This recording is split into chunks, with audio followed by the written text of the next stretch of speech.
Cheto Darpanamarjanam Bhavamahadavagninirvatam Shriya Kairava Chandrika Vitaranam Vidyavadurivanam Anandam Gurivardhanam Pratipadam Puranam Vitasvaram Sarvatma Snapanam Padam Vijayate Shri Krishna Sankirtanam.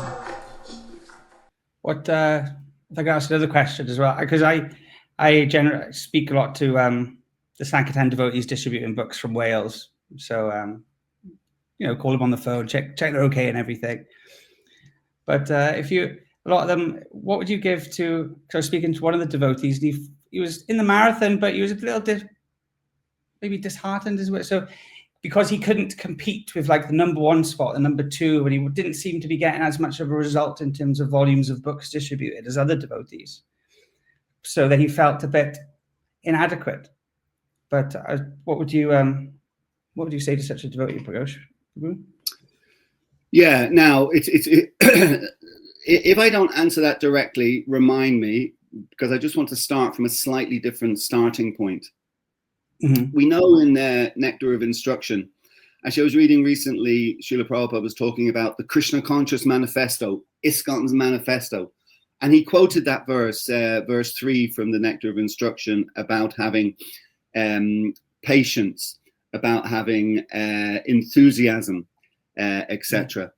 And I often thought, when I was reading it, I was thinking to myself, it is actually interesting because when I first read that verse, so Utsaha Nishchaya Daryat. So when I first read that verse, I was thinking to myself that it's interesting because I would never associate the word enthusiasm alongside patience.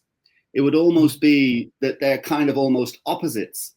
But actually, when you go out on the street to distribute books, you have to be enthusiastic. I mean, you have to be enthusiastic. And actually, even if for whatever reason you're not necessarily feeling that enthusiasm, then you kind of have to fake it till you make it kind of thing, because you have to be, if you're not enthusiastic about something, you won't be successful like that. And also, if you're not enthusiastic, the people that you're approaching will pick up on that, so you really do have to be enthusiastic. But at the same time, once you go out on the street to distribute books and you're standing there and you've tried to stop your first person, your fifth person, your 10th person, maybe your 20th person, and nobody has stopped for you yet, you have to be patient. So yeah, combining those things, enthusiasm and patience. And then to go in specific to your question, let me speak personally, because that question you've asked, actually, I can relate to personally. I can relate to it. So I will answer it personally. My analysis of when I feel like that is the first thing I have to address and try to remove is any aspect of false ego in that emotion that I'm feeling. So, I go out on the books. I go out on book distribution today with you, Gopal, Prabhu. We're together now on the street together, distributing books. I'm looking across every few minutes at you, and you're throwing the books out like in their dozens, to loads of people, and people are taking out their wallets or taking out their phones and paying you loads of Lakshmi, for the books that you're distributing. And I'm struggling to distribute one small book, So then I'm thinking, God, I'm really envious of that guy. He's doing really well. So that's the first thing we would have to address. We'd have to address any aspect of false ego that might be in that. But then on the kind of opposite side of that, we just reflect on Krishna's instructions, but also Krishna's pastimes, Lord Ramchandra's pastimes. Any pastime really that we can think of probably has an aspect of this to it, that it is not what we do or the quantity of what we do. It's always the consciousness that we do it in, and the quality that we do it with, rather than the quantity. And we know from Bhagavad Gita, Krishna says, if you offer me, with love and devotion, fruit, flower, etc., it's the quality that you make the offering in, not the particular flower or fruit or grain or whatever it might be that you offer Krishna. it's whatever's on Krishna's plate. It's the devotion that you're offering that in. And then we have the pastimes of Lord Ramchandra and the monkeys and the spiders, and everybody's helping. And Krishna's not looking and thinking, how useless is that person, just taking one drop per minute out of the ocean or whatever it might be. That's getting us nowhere. We need some big hitters here. That isn't Krishna or Lord Ramchandra's mood. They look and just see that these souls are trying to help in this mission. They're glorious like that. So I think I would say those two things. Whatever you do is glorious. Whatever you do is glorious. Everything is counted by Krishna. But the most important thing is the consciousness you do it in. And yes, there may be other personalities who, because of their karma, because of their extraordinary level of Krishna consciousness, etc., that they may be able to, from a numbers point of view, do substantially more. But we should just look at that and in deep appreciation rather than in a competitive sense. Prabhupada wanted the competition to encourage us more and more to increase what we're doing in one sense, but he didn't want it to become competitive to the point, like in the material world, people in competition, they think of all sorts of,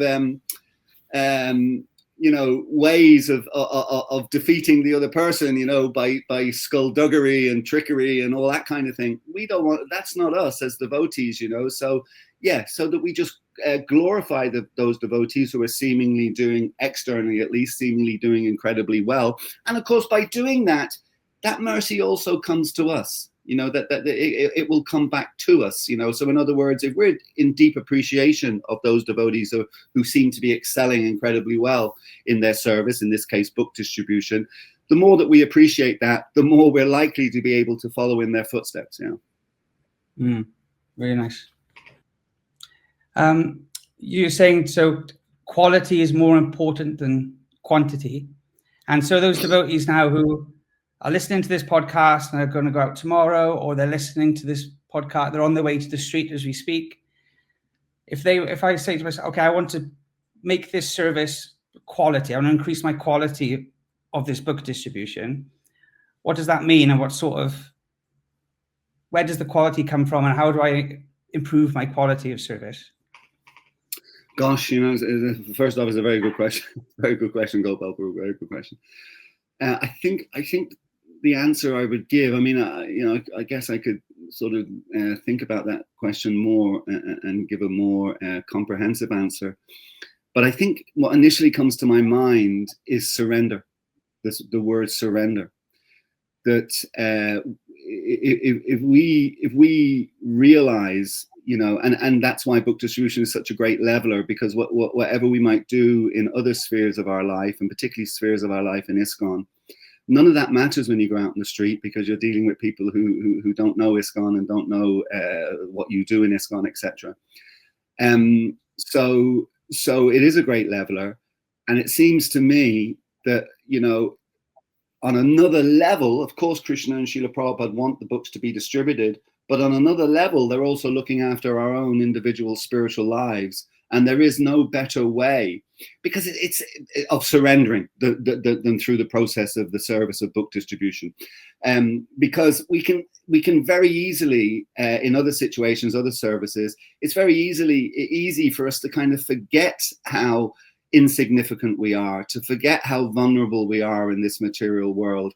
And therefore, surrender doesn't seem to be such an important thing, if you like, or it's not front and center of necessarily of our, it should be, of course, but, it's quite easy for us to sort of forget about these things to some degree.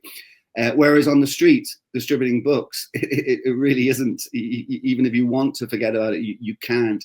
And we're almost forced to surrender. Now I realize, Krishna, now I realize what you mean when you say I'm insignificant. Now I realize what you mean when we're told that we're not in control, and all of those kind of different types of things. It just becomes so vivid and so real for us when we're trying to distribute books on the street.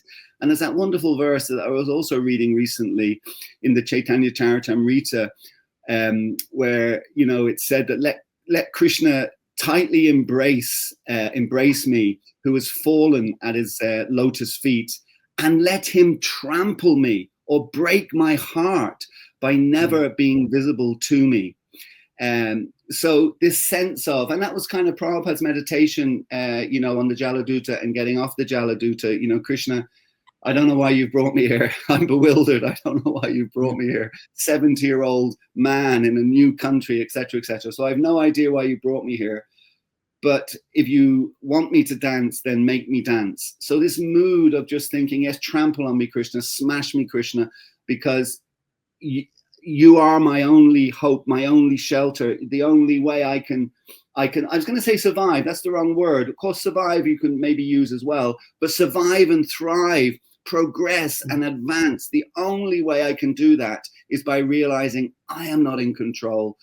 You are in control. And the only way that, I can advance in Krishna consciousness and achieve the ultimate goal of blissful, loving service at your lotus feet is by surrendering to you. And as I say, book distribution for services that we have in ISKCON, I cannot think of another service that even, in one sense, even comes close to the service of book distribution that enables us to, not enables is the wrong word, that makes the situation as best as it possibly can be for us to really deeply enter into that mood of surrender. Mm. That was a wonderful answer, Prabhu. It's because I so desperately need it myself. Yeah. No, it's very, very encouraging. I like that idea of focusing on increasing the quality of my service, because that's sometimes I feel out of control of the result. That's up to Krishna, but the quality is something that, from what you're saying, like I can actually cultivate and sort of absorb myself in. So I think that's really nice. And I think any book distributor that's done book distribution for a long time, at some point you start going internal. It becomes less about the scores at the end of the day and more about our consciousness. But Prabhu, yeah, that's interesting. You say, we do have to finish, but that's an interesting point you've made there, Gopal, because, you know, Prabhupada also was very keen on the scores, you know, because obviously, you know, the more books go out, the more chance that more people are going to read. The more, if we just have one Bhagavad Gita in the world sitting on someone's table at home, then obviously that's incredibly limiting in terms of how many people can actually be exposed to that book and that knowledge. So Prabhupada was interested in the scores, and therefore we reflect that and we try to distribute as much books as possible. But the point about our internal development is definitely on a par, if not even more important in one sense than those scores. And therefore, you know, for us personally to focus too much on the scores as a kind of, in other words, if we're thinking, well, the scores are what's really important here, because if I get good scores, then I'll get recognized. You know, then somehow or another we've got to push that thought process out. You know, yes, we want you to do big scores, but because Prabhupada wanted more books to go out so that more souls can benefit from those books going out, not because you get recognized or get to the top of the list at the end. So I just fully agree with you that the focus on our own personal development is equally, if not more important than the actual numbers that are going out. Wow. Awesome. Thank you so much. Thanks very much. Really appreciate you inviting me on here. Want to again appreciate the service that you're doing.